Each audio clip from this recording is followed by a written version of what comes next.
Once upon a time, there was a boy. He had a park opposite his house, and one day he went to that park with his mate.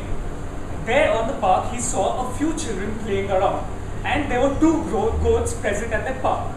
So this boy had the urge, the desire to go and play with those boys and also with the goats present there.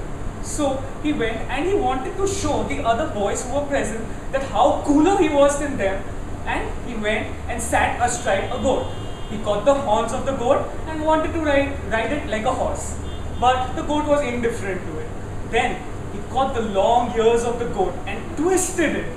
This really hurt the goat, and the goat started galloping at some pace, and he threw the boy off his back. Poor boy broke his hand. Unfortunately, that boy was me.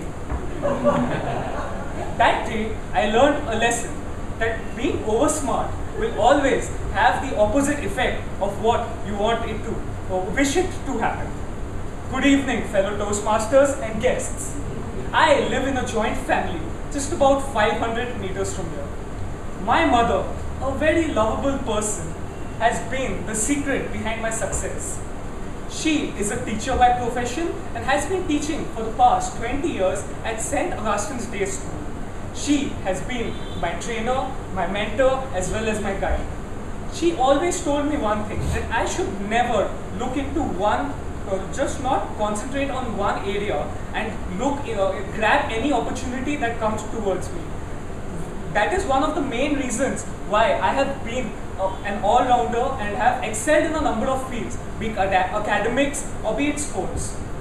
That was the reason that I became the vice captain of my school, and that is a post which I am immensely proud of. My father, an ex-Ranji Trophy player, is the simplest man that I have come across.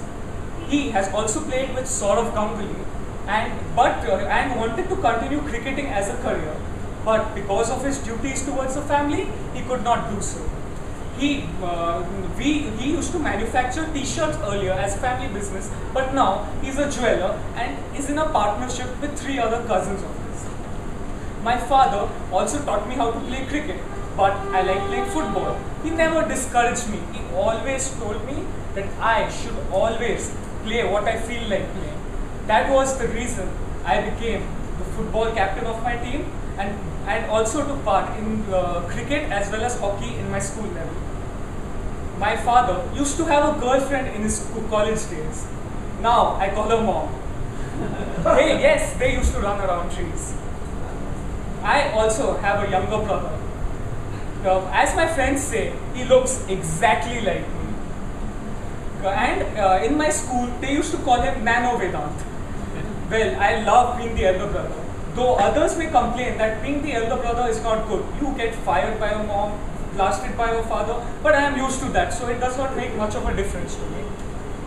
I used to study at St. James School, but now I am studying at St. Xavier's College. I go to college at a time when the stray dogs are my only companions in the morning, and I return from college when some of you must have just woken up. I always wanted to study at St. Xavier's College. And when my board results came out earlier this year, I was quite confident that I would get through. On the day the first list for admissions came out and my name was there, I was immensely happy. But when I saw the smile on my father's face, my happiness level rose from here right up to there. Yes, that was the proudest moment of my life. I am also currently doing my CA and have passed my entrance exam. Last December, we had a Scouts camp in school. On the second night of the Scouts camp, we were playing a game called Fauji.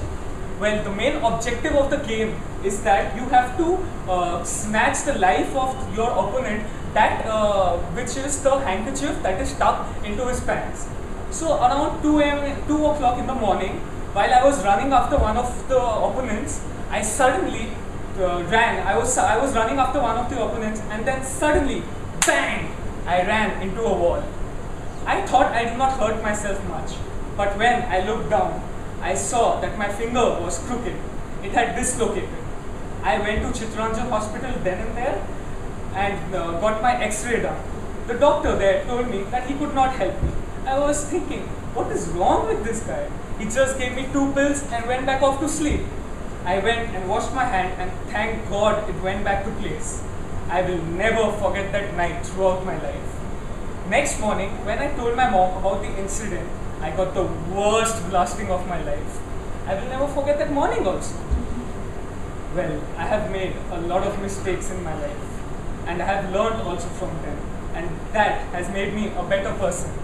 My mom always says God has given everyone a quota of mistakes that he can commit.